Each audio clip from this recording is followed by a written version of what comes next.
E vem conferir a análise do 7º episódio de House of the Dragon.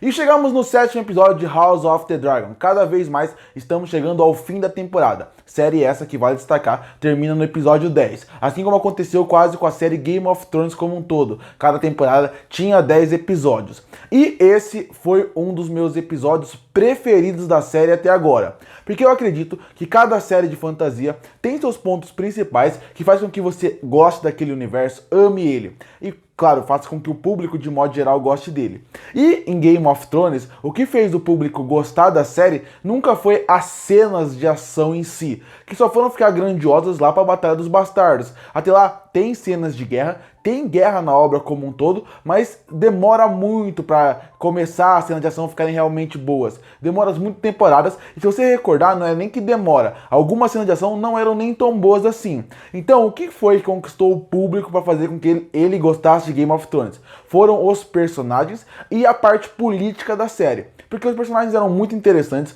muito bem construídos, muito bem desenvolvidos. Então, tinha episódios inteiros que se passavam dentro de salões, se passavam dentro de uma discussão mais política, falando para que lugar alguém tem que ir, para que lugar o outro tem que ir, como que um reino vai ser organizado a partir de agora. Você vê algumas alianças sendo feitas, alianças não sendo feitas, e tudo isso era o que desenvolvia a série de Game of Thrones. Era o que fazia com que a série ficasse interessante. Tanto que, quando não acontece muita coisa na série, e muita gente fala assim, nossa, esse episódio foi muito parado, eu até considero um erro isso, você falar isso. Não é que o episódio não foi tão parado, é que talvez, nesse momento, como aconteceu em alguns episódios de House of the Dragon, a gente não sentia uma ligação tão forte com os personagens como a gente sentia em Game of Thrones. E por isso, parece que a gente não se interessa tanto pela história, e por causa disso, acaba parecendo sim que os episódios são um pouco parados. E é o que não acontece nesse episódio 7. Eu achei um bom episódio, que teve um bom dinamismo. E eu achei, de modo geral, que ele trouxe essa essência, que é o que eu mais gosto da série. Essa parte política, essa parte de um estar trabalhando contra o outro, como alianças são feitas,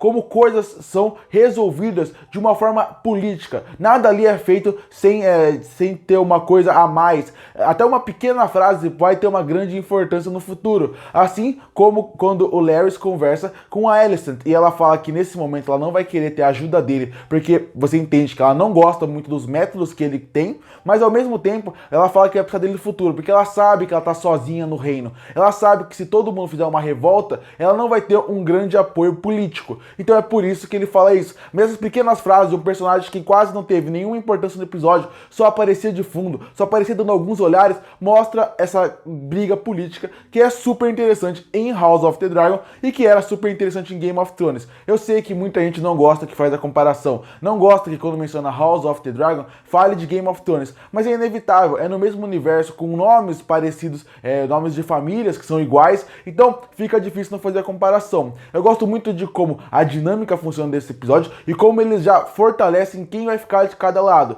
como quando, por exemplo, a gente vê a família dos Targaryen e dos Velaryon, como eles vão ser mais fortes a partir de agora. Como, por exemplo, a série consegue mostrar como o rei está se desenvolvendo nessa série, como ele está ficando cada vez mais doente. Inclusive, destaque para a maquiagem, que cada episódio está melhor.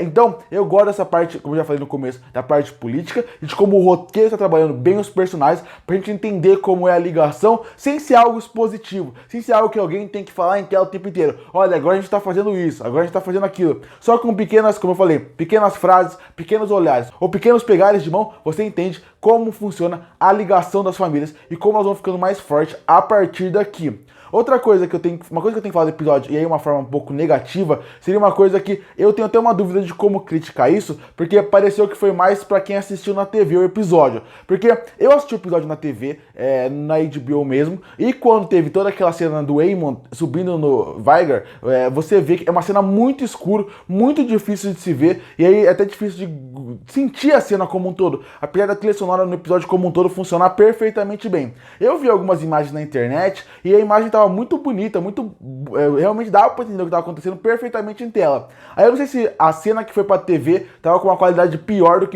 que quem tava assistindo na HBO Max, por exemplo. Mas pra mim, que tava assistindo o episódio, tenho que destacar como algo negativo essas cenas que estavam muito escuras. tanto essa cena da primeira voada do Aemond, como também a cena, por exemplo, do Daemon com a Rhaenyra. É uma cena também muito escura, muito difícil de se ver, o filtro estava muito alto e, de novo, eu já ia chegar criticando essas cenas, falando que isso já tinha acontecido em Game of Thrones, como por exemplo, quando a Daenerys e o Jon Snow, eles na última temporada, eles voam de dragão na parte da guerra, também era muito escuro e muito difícil de se ver. Eu lembro que na época, quem assistiu na HBO Max não achou tão escuro assim, achou que dava pra entender perfeitamente bem. Então esse é um problema. E agora não sei se foi a episódio que foi pra TV que ficou muito escuro ou se realmente teve esse problema. Mas pra mim foi uma coisa que obviamente não estraga o episódio, mas obviamente eu senti falta de ver algo um pouco melhor. Vou rever depois do episódio da HBO Max e no próximo episódio, quando eu for analisar o próximo, eu até volto a esse assunto só pra poder colocar um ponto final. Mas é muito legal ver como também essa parte, como por exemplo a parte do Aemond, acaba aumentando a parte de força da Alicent. Porque eu já falei isso num outro episódio, eu sei que muita gente não concorda, mas pra mim a série não tenta trabalhar a Alicent muito essa ideia do preto no branco, essa ideia de ela ter uns tons de cinza. A série trabalha ela como se ela fosse preto no branco, trata ela como se ela fosse realmente má. Ela tem algumas atitudes que mostram que ela tem um lado lá no fundo que ainda pensa de uma forma diferente, como por exemplo, ela poderia, de modo desesperado, pedir ajuda pro Larys para poder ter o poder mais forte dentro da sua família e do seu reino, sabendo que o Viserys está fraco e sabendo que só tem o pai dela como mão do rei e o Sir Criston, ou seja, não tem ninguém em volta dela. E ela recusa, mas mesmo assim a série em nenhum momento tenta deixar ela mais uma pessoa positiva. Você nunca termina um episódio de House of the Dragon pensando, pô, realmente a Alicent ela é ruim, mas ela tem muitos seus meios. A gente não consegue sentir isso pela personagem. E tudo bem, só que eu acho um pouco estranho, porque a gente viu em Game of Thrones poucos personagens serem assim, poucos personagens serem realmente completamente maus. A maioria sempre tinha uma coisa de fundo que fazia com que a gente até passasse um pano para alguns personagens, apesar de ter feito coisas terríveis. Como já mencionei em vários episódios, a Cersei, ela faz coisas ruins, mas já que a gente conhece mais a personagem, se importa mais com ela, a gente consegue entender muitos métodos dela. É que nem quando tentam colocar a Daenerys como vilã no último episódio. Se a gente quiser realmente ver o motivo dela virar a vilã ali, você consegue, eu acho muito ruim a forma como eles construíram, acho que é uma das piores coisas da última temporada, a maioria das coisas não faz sentido, mas a Daenerys você consegue ali entender algumas atitudes dela, se você quiser mesmo ir a fundo, porque a série consegue fazer com que mostre que ela já foi uma pessoa muito boa. E tem vários outros personagens que você pode ver isso. Nos Selvagens também tem vários exemplos que era isso em Game of Thrones. E aqui também tem isso. Você tem, por exemplo, o Daemon, que ele é um cara que ele é um anti-herói, um cara que não é, na verdade, um cara bom, ele tem seus lados ruins, ele fez muita coisa má, mas você vê que ele também tem um lado bom, que ele se preocupa com a família, por exemplo. A Alicent, ela não tem isso em momento nenhum. Ela é uma personagem que ela é feita pra ser má, o tempo inteiro ela é má, todas as atitudes dela é má, e ela nunca faz nada de bom pra você sentir um mínimo de alegria por ela. Até os filhos dela, que era pra você olhar e pensar, mas olha só, a família dela é boa. Eles também não são personagens construídos pra você gostar. Você não gosta de nenhum deles. Quando algum deles sofre, você fica feliz. Então, é muito complicado, é muito difícil você ter uma relação positiva com a Alicent. E a série, a cada episódio que passa, quer destacar mais que, não que a heroína da história seja a Rhaenyra, mas que a Rhaenyra é muito mais palatável, assim como, por exemplo, todos os outros personagens em volta dela, desde o Daemon passando para toda a família Velaryon, que você consegue gostar muito mais deles e sentir que, apesar deles terem alguns conflitos, não serem caras completamente bons, é mais fácil você gostar deles e sentir algo por eles do que pela Alicent e seus filhos e o pai dela, que é o Otto. Então, essa é outra coisa, a série está construindo sim, e de todas as formas,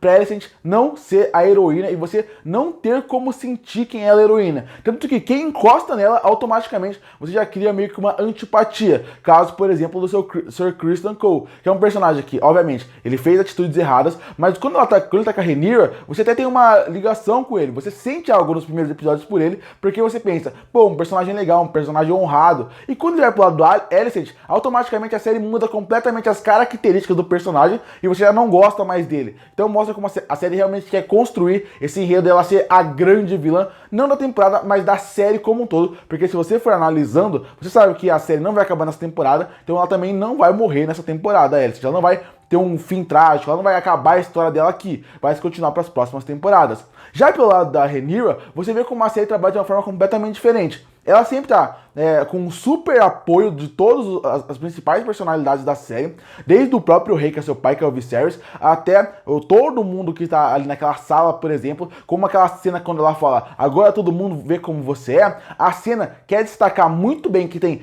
todo um reino atrás dela, enquanto a Alicent só tem o Sir Criston, não tem mais ninguém do lado dela. E até nesse momento, você em nenhum momento dessa cena, ou do episódio como um todo, como quando ela tem um relacionamento, ela tem uma relação sexual com o Daemon, você não pensa algo negativo, você não pensa algo ruim dela, você não pensa, nossa, ela realmente não é uma pessoa boa, você sabe que ela não é uma pessoa boa, sabe que ela não é uma pessoa perfeita, mas ao mesmo tempo, a série, você não consegue odiar ela, porque a série realmente constrói pela ser esses personagens criados em Game of Thrones que não são nem completamente bons, nem completamente maus. Eles têm esses tons de cinza. E isso também é muito interessante de se ver na cena final. Porque na cena final é a única cena que eu lembro da série inteira que tem um momento que era pra você olhar pra cena e falar assim, nossa, a Rhaenyra, ela realmente tem um lado que ela não é completamente boa. Que é a parte que ela combina com o Daemon pra ele matar o Laenor.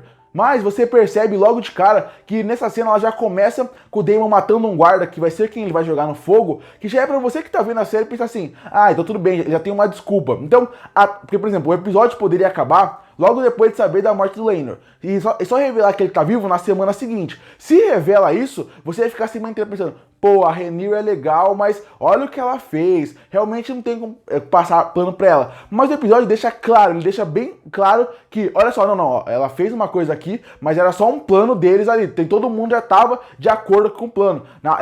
O Laenor tá vivo e ele vai viver a vida dele mais feliz do que ele é hoje. Então, a série no final, até quando vai passar algo que a Rhaenyra fez de tecnicamente errado, seria errado, ela logo já fala assim, não, mas calma, ela não fez totalmente errado. Então, a série tá querendo deixar cada vez mais forte esse lado do bem contra o mal, de quem é o bem, de quem você tem que torcer e de quem é o mal, de quem você não tem que gostar. Como, por exemplo, o Tyrion Lannister era um cara que era impossível de você gostar. A série deixava claro que você não podia gostar dele a cada atitude. Eu acho que a Alicent é isso. Eu acho que na história de Game of Thrones tinha mais personagens que era essa que você ficava mais em dúvida de quem gostar do que em House of Dragon. Em House of Dragon é bem claro do que tem que fazer. Mas de modo geral, esse episódio foi fantástico. Eu adorei essa parte política. Eu gostei muito da trilha sonora, ela funcionou perfeitamente bem, lembrando até os grandes momentos de Game of Thrones e os grandes momentos dessa série. Como eu falei, a cena é escura, mas ela também é muito bonita.